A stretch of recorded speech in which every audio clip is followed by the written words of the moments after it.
एक ऐसा देश जो कभी सोने की चिड़िया हुआ करता था, जिसके पास दुनिया का सबसे ज्यादा सोना था, जहां मंदिरों में इतना खजाना था कि उसकी चमक विदेशों तक पहुंचती थी। लेकिन फिर कुछ ऐसा हुआ जिसने इस सोने की चिड़िया को अंदर से तोड़ दिया। लूट, कत्लेआम और विश्वासघात। महमूद गजनी आया, खजाने लूट कर ले गया। नादिर शाह आया, दिल्ली को खून में डुबो गया। और फिर ईस्ट इंडिया कंपनी ने धीरे धीरे सब कुछ छीन लिया। लेकिन क्या सच में सिर्फ बाहरी लोग जिम्मेदार थे, या इस लूट की कहानी हमारी अपनी कमजोरियों से भी जुड़ी थी? सच्चाई आपकी सोच से भी ज्यादा खतरनाक है। इतिहास में कुछ कहानियां ऐसी होती हैं जो सिर्फ किताबों में नहीं बल्कि सच में जी गई होती हैं, और ये कहानी उसी में से एक है। एक समय ऐसा था जब दुनिया की कुल संपत्ति का लगभग 25% हिस्सा अकेले भारत के पास था। जब यूरोप के लोग संघर्ष कर रहे थे, तब यहाँ व्यापार सोने में होता था। जब दुनिया के कई देश बने भी नहीं थे, तब यहाँ एक विकसित सभ्यता फल फूल रही थी। लेकिन अगर सब कुछ इतना परफेक्ट था, तो फिर ये सब खत्म कैसे हो गया? कहानी शुरू होती है हजारों साल पहले, जब भारत में जन्म ले चुकी थी एक उन्नत सभ्यता, इंडस वैली सिविलाइजेशन। यहाँ के शहर इतने आधुनिक थे कि आज भी उनकी योजना देखकर दुनिया हैरान हो जाती है। सीधी सड़कें, साफ जल निकासी व्यवस्था, संगठित जीवन। ये कोई साधारण सभ्यता नहीं थी, ये थी समृद्धि की शुरुआत। धीरे धीरे भारत बन गया दुनिया का सबसे बड़ा व्यापारिक केंद्र। यहाँ से जाता था मसाले, रेशम, कपास, हीरे, और बदले में आता था सोना। इतना सोना कि ये देश खुद एक खजाना बन गया। यही वजह थी कि दुनिया ने इसे नाम दिया सोने की चिड़िया। यहाँ के मंदिर जैसे सोमनाथ टेम्पल सोने से भरे हुए थे, घर घर में आभूषण थे, और सबसे खास बात, ये दौलत सिर्फ राजाओं तक सीमित नहीं थी, ये पूरे समाज में फैली हुई थी। लेकिन भारत सिर्फ धन से अमीर नहीं था, ये ज्ञान से भी अमीर था। शून्य, विज्ञान, आयुर्वेद, ये सब यहीं से दुनिया तक पहुंचा। नालंदा यूनिवर्सिटी जैसे विश्वविद्यालय दुनिया भर के छात्रों को आकर्षित करते थे। चलिए आपको ले चलते हैं भारत की दौलत की ओर। भारत का सोना ज्यादा दिनों तक सुरक्षित भी रह पाया, क्योंकि दूर कहीं एक नाम तेजी से बढ़ रहा था, जिसकी नजर सिर्फ एक चीज पर थी, भारत की दौलत। उसका नाम था महमूद ऑफ गजनी। 11वीं सदी, जब इंडिया अपनी समृद्धि के शिखर पर था, तभी दूर अफगानिस्तान से एक शासक की नजर इस दौलत पर पड़ी।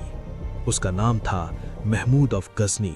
वो सिर्फ एक राजा नहीं था, वो जानता था कि इंडिया के मंदिरों में असीम संपत्ति छिपी हुई है, सोना, रत्न और अनगिनत खजाने।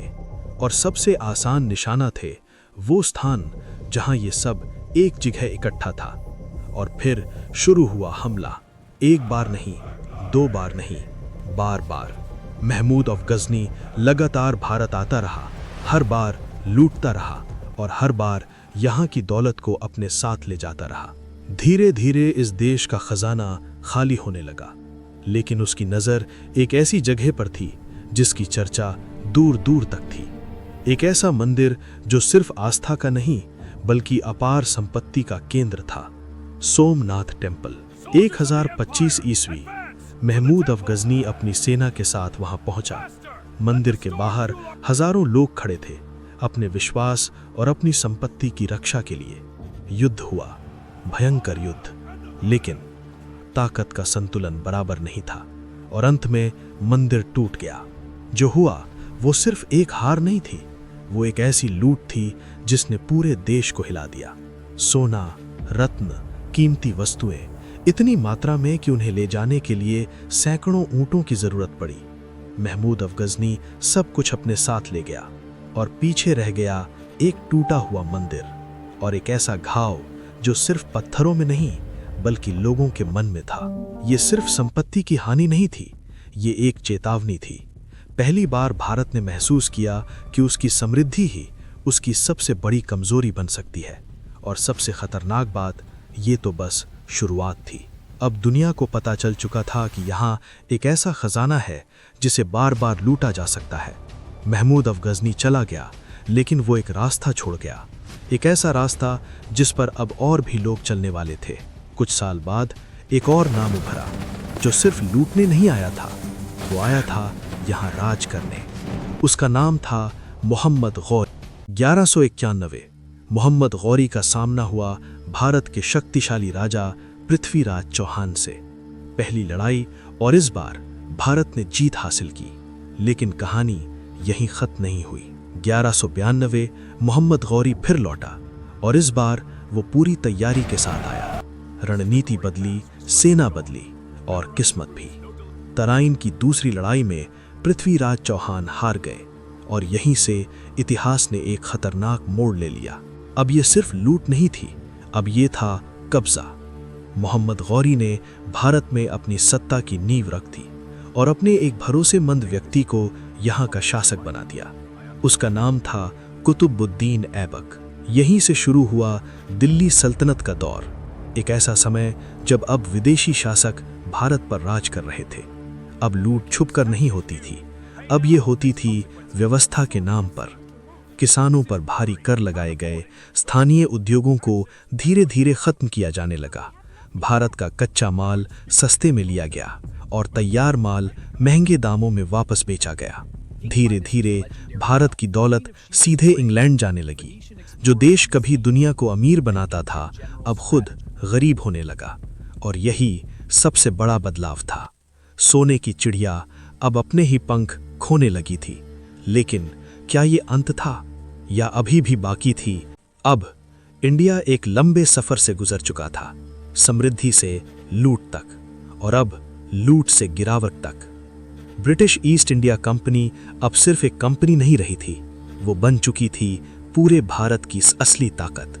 धीरे धीरे हर राज्य, हर शहर उनके नियंत्रण में आने लगा।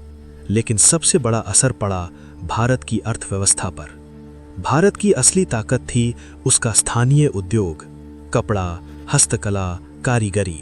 लेकिन उन्हें धीरे धीरे खत्म किया जाने लगा। भारत के बुनकर जो कभी दुनिया के सबसे बेहतरीन कपड़े बनाते थे, अब बेरोजगार हो रहे थे। किसानों पर भारी कर लगाए गए। फसल खराब हो जाए तब भी कर देना पड़ता था, और अगर कोई नहीं दे पाया तो उसकी जमीन छीन ली जाती थी। ये अब सिर्फ शासन नहीं था, ये एक ऐसा सिस्टम बन चुका था जो भारत को धीरे धीरे खोखला कर रहा था। और फिर आए अकाल। लाखों लोग भूख से मरने लगे, लेकिन अनाज फिर भी बाहर भेजा जाता रहा, क्योंकि अब इंडिया अपने ही लोगों के लिए नहीं रहा था।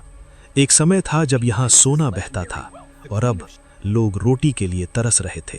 सोने की चिड़िया अब घायल हो चुकी थी। लेकिन इतिहास यही खत्म नहीं होता। हर अंधेरे के बाद एक रोशनी आती है, और भारत में भी वो रोशनी अब दिखाई देने लगी थी। लोग अब समझ चुके थे कि ये सिर्फ लूट नहीं है, ये उनकी पहचान, उनकी आज़ादी सब कुछ छीन रही है। और फिर शुरू हुई एक नई लड़ाई, एक ऐसी लड़ाई जो सिर्फ ज़मीन के लिए नहीं थी। ये लड़ाई थी अपनी आज़ादी के लिए, अपनी पहचान के लिए, और सोने की चिड़िया को फिर से उड़ाने के लिए। लंबे समय तक लूट, शोषण और दर्द सहने के बाद अब भारत जाग चुका था। लोग समझ चुके थे कि अगर अब भी नहीं उठे तो सब कुछ खत्म हो जाएगा। और फिर इस देश को मिले कुछ ऐसे नेता जिन्होंने डर को तोड़ दिया। महात्मा गांधी, जिन्होंने अहिंसा का रास्ता दिखाया। भगत सिंह, जिन्होंने अपने बलिदान से एक नई आग जलाई। सुभाष चंद्र बोस, जिन्होंने लोगों के दिलों में आज़ादी की लौ जगा दी। ये लड़ाई आसान नहीं थी। सालों तक लाखों लोगों ने संघर्ष किया। कई लोग जेल गए, कई लोगों ने अपनी जान दी। लेकिन इस बार अब भारत रुकने वाला नहीं था। और फिर 15 अगस्त 1947 इंडिया आज़ाद हो गया। सालों की गुलामी के बाद इस देश ने फिर से सांस ली। लेकिन आज़ादी के बाद भारत वैसा नहीं था जैसा वो कभी हुआ करता था। वो सोने की चिड़िया जिसके पास अपार दौलत थी, अब फिर से खुद को बनाने की कोशिश कर रहा था।